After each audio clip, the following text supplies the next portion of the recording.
Rolex, una de las marcas más icónicas en cuanto a lo que de relojería se respecta. Sin importar el país o la parte del mundo en la que te encuentres, todos o casi la mayoría de las personas conocerán o habrán escuchado alguna vez la aclamada marca de relojes de alta gama. Pero, ¿cómo pasó esta empresa de ser fundada por un huérfano al imperio billonario que conocemos hoy en día?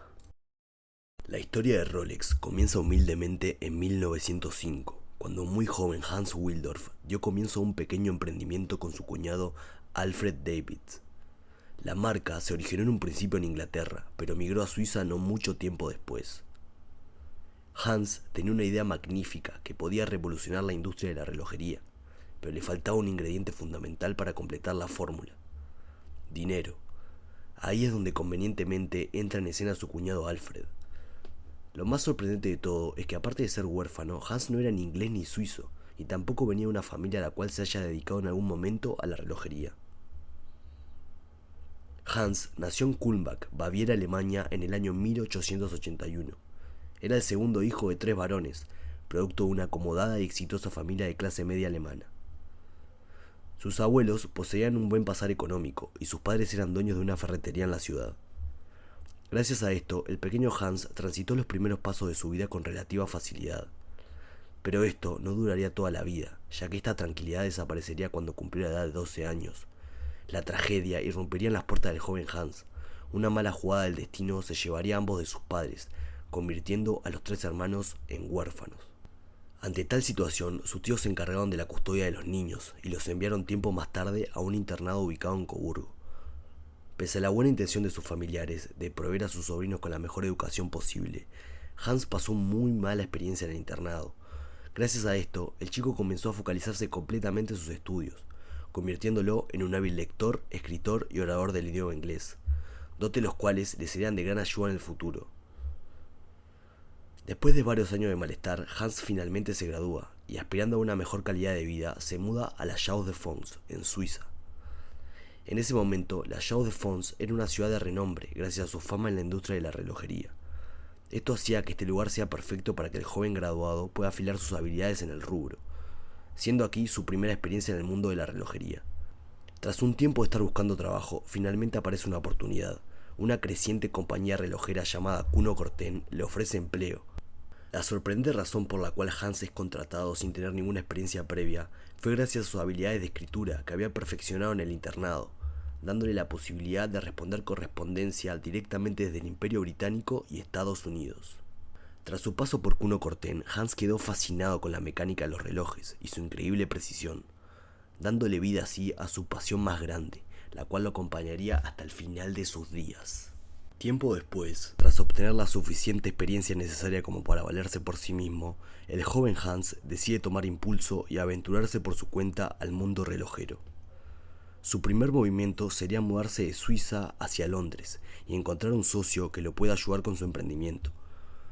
Aquí es donde convenientemente entra en escena su cuñado antes mencionado, Alfred Davis. Juntos fundarían la empresa llamada Willdorf Davids en 1905. A esta altura de su vida, Hans ya contaba con 24 años. La empresa ya se dedicaba a la importación de piezas internas, las armaban en carcasas inglesas y se vendía el producto final a las joyerías de la ciudad. Gracias a este éxito temprano, el dúo vio el potencial que podrían llegar a alcanzar si desarrollaba su primera marca, y así fue. 3 años más tarde nacería Rolex.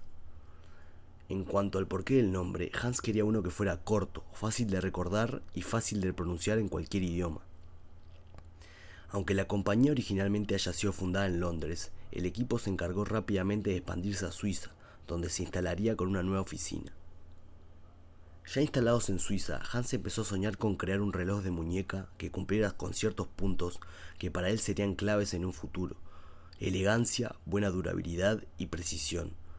Esta idea surge del proceso que fue transitando la industria de los relojes, ya que a inicios de 1900 se comenzó a cambiar el clásico reloj de bolsillo por uno más práctico, como lo era el reloj de muñeca que conocemos actualmente. En esa época, el reloj de muñeca era usado casi exclusivamente por mujeres, ya que era mucho más delicado y más sensible en comparación con el reloj de bolsillo, que no sufría ninguna exposición a los elementos. Hans se dio cuenta de que los únicos relojes de muñeca que usaban los hombres eran bastante anticuados y de mal gusto. Sin embargo, él veía un increíble potencial en los mismos y estaba decidido a crear, basándose en sus ideales, un producto que fuera elegante y preciso. Ya con esta idea en mente, a medida que el tiempo transcurría, la compañía comenzaba a crecer cada vez más y más a la par de sus creaciones.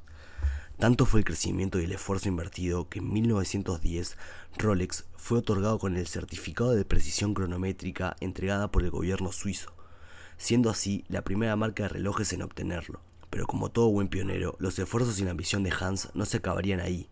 Además de querer que sus relojes fueran precisos, también quería que fueran sólidos, robustos y por sobre todas las cosas, quería que el nombre de Rolex fuera conocido por todo el mundo. Pero esto evidentemente no sería una tarea fácil.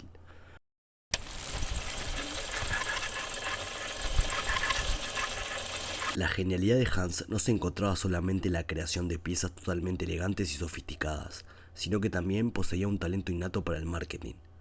Él sabía perfectamente cómo presentar sus invenciones al público de la manera más adecuada, y durante la siguiente década ocurrían algunos momentos inusuales pero muy interesantes.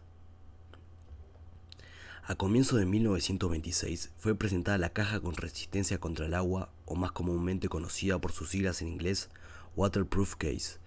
Originalmente, la caja debía ser resistente al agua y al polvo. Fue entonces que hicieron la prueba dándole un reloj a una chica llamada Mercedes Glitze. Mercedes era una nadadora profesional inglesa, que estaba por nadar a través del canal inglés, en una prueba de resistencia. Fue entonces cuando Hans tiene la brillante idea de darle un reloj para ponerlo a prueba, adelante de los ojos de todo el mundo, y probarlo así también la capacidad de su nueva creación.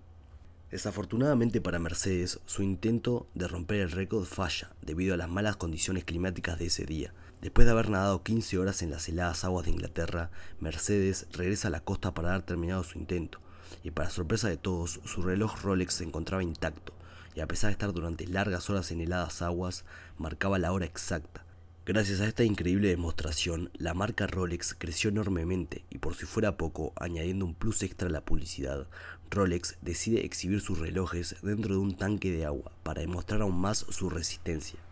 Hans también utilizó a su favor otros hechos históricos para seguir demostrando la calidad de sus productos.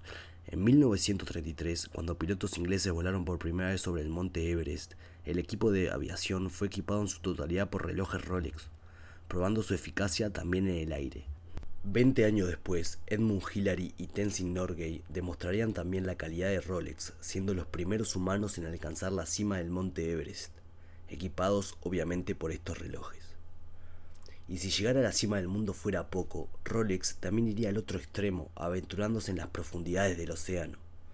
En los años 50, bucear en aguas profundas se estaba convirtiendo en un deporte bastante popular, y en 1960 el submarino con nombre Treste sería lanzado al punto más profundo de la Tierra. ¿Y qué se encontraba atascado el submarino? Sí, como se podrán imaginar, el submarino tenía un Rolex edición Océano Profundo atascado al mismo.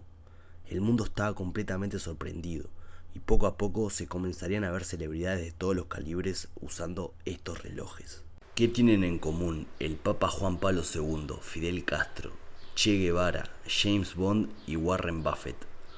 Todos ellos aman un buen Rolex.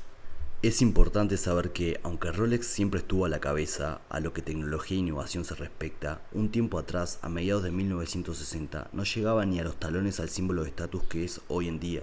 En gran parte de su historia, Rolex fue más un objeto de funcionalidad y practicidad antes que un accesorio decorativo, y cabe resaltar que alrededor de esa época no eran ni la mitad de caros de lo que son hoy en día.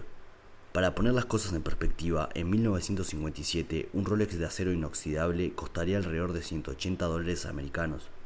Ajustándolo a la inflación, ese precio quedaría en una exorbitante suma de $10.000 americanos al día de hoy. Increíble. Hoy en día, Rolex es una de las marcas más prestigiosas que existen en la Tierra y el líder pionero en lo que se respecta al mercado de relojes. Por día se producen una cantidad estimada de 2.200 relojes, generando a su paso billones de dólares en ventas, año tras año. Hasta este momento, la compañía sigue siendo controlada por la fundación privada Hans and Wildorf. Es por esto también la razón por la cual Rolex no figura en la bolsa de valores americana.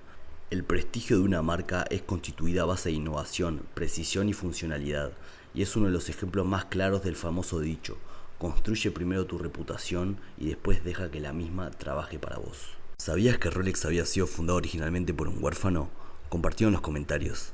También quiero saber cuál detalle te gustó más de la historia. Si te gustó el contenido, considera suscribirte para más videos interesantes.